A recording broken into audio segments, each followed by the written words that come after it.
You are a content creator, you just don't know it yet. And here's what I mean. We create content every single day. We work with clients, we talk to our team members. Everything that we do every day can be turned into content.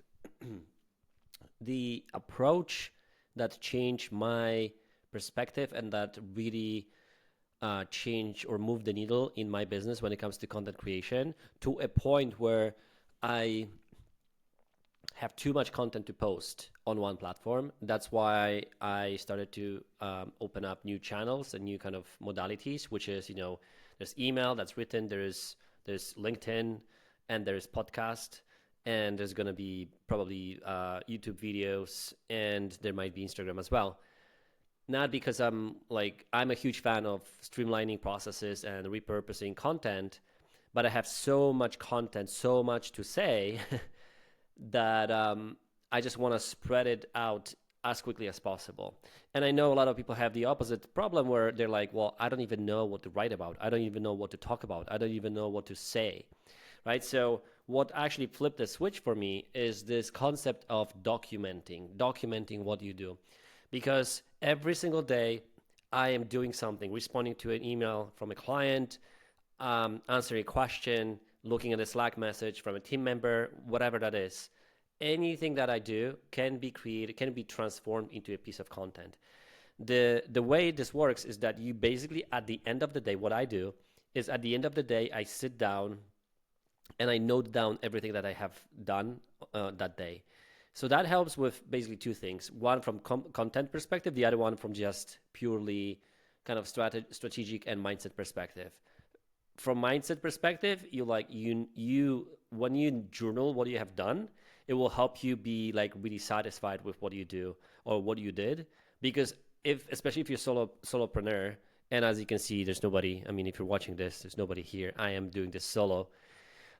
It can be a little bit not intimidating. It can be a little bit overwhelming in a way of like, you just spend 10 hours on your computer. I'm like, what have I even done today? Like, what is the tangible result of it? Like, and if you have that kind of thought, it's hard to feel the momentum. It's hard to feel the motivation to do more.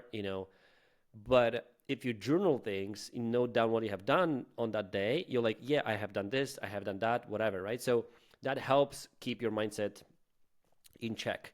The other thing is that if you have a strategic plan of like what you're supposed to be doing, which by the way you should have, and then you journal what you have done at the end of the day, then you can compare this is what I was supposed to do, this is what I have done, like are those two matching? And if yes, awesome. If not, why not? Like why have I kind of diverted? Why have I got off the rails or tracks on in terms of like getting to the goal that I set myself for that day?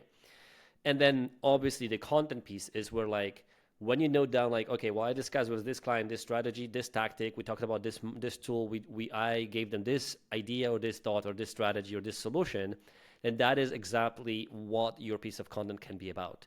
Because if your client is asking you this question, then there's going to be tens of other people who have exactly the same question, and you are making them a disservice by keeping it just between you and the client. So if you talked about the tool, if you talk about the tactic, if you talked about, if you solve the problem, get on LinkedIn or Instagram, whatever platform you're using, and just write about it. And those posts do really, really well because those are the posts that cannot be Googled. Those are the posts that cannot be written by ChatGPT, right? Because it's very tangible, very down to earth, very case study kind of approach, story of what happened actually implementing this thing for a client. So it's boots on the ground type of content. And that's what people need. That's what people want. They really don't want another 5 steps or strategy to something that does not allow them to understand, how do I actually apply this in my business? How do I implement this? How do I execute this in my business? What is it that I can actually take from this information and apply in my business? So when you tell a story of like, oh, I just had a call with my client today, we talked about this is the problem, and this is how we solve this problem, then other people who are in your space, your ICP, ideal clients, they will resonate with this because they're like, oh, I also have this problem. Oh, okay, cool. I didn't know you can do this way, right? So this is by far the best way and the easiest way to unlock your like lack of content ideas issue, and really start writing a lot of content. Like every single day you do something. If you just have one idea a day, then you have content for 5 days for every week, right? That means you can post every single day. You can send an email every single day. You can write. You can shoot a podcast, record a podcast every single day. Which I'm not saying you have to. I'm just saying that it's so powerful that you can do that when you start thinking about documenting.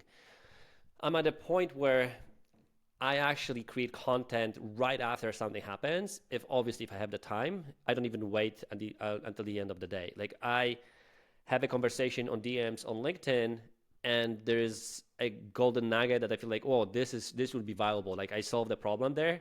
I'm gonna write about it right away. I'm not saying I have to post about it, but I will write about it right away, kind of note it down, so that I have it in my content vault, if you will. So this documenting approach will also build that muscle of recognizing that you're talking about certain, golden nuggets, that you're sharing golden nuggets, so that you can actually, pay attention to those and see that there's a valuable content or valuable insight in it.